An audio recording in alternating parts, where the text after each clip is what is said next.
दीजिएगा, बोलते हैं ना कि 10 रुपए दीजिएगा, इसको क्या कहते हैं? मोल भाव करना। क्या कि हम कम करवाना, किसी भी काम सब दाम को कम करवा के अगर हम ले लिए तो क्या किए? मोल भाव करके ले लिए हैं। सब्जी लेते हैं तो क्या करते हैं? उठा उठा के देखते हैं कि कहीं गलत तो नहीं है, टूटा तो नहीं है।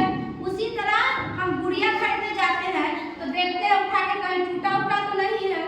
तो ये गुड़िया जब खरीदे उसका मोल भाव किए और थोक बजा के लिए, यानी कि गुड़िया का निरीक्षण किया कि कहीं से टूटी फूटी तो नहीं है, तब उन्होंने उस गुड़िया को खरीदा।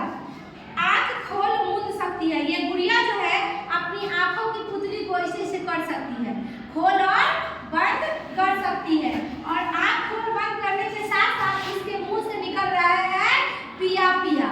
देखो कितनी खूबसूरत गुड़िया है, आँख खोल बंद कर रही है और साथ में मुंह से निकाल रही है पिया पिया। यही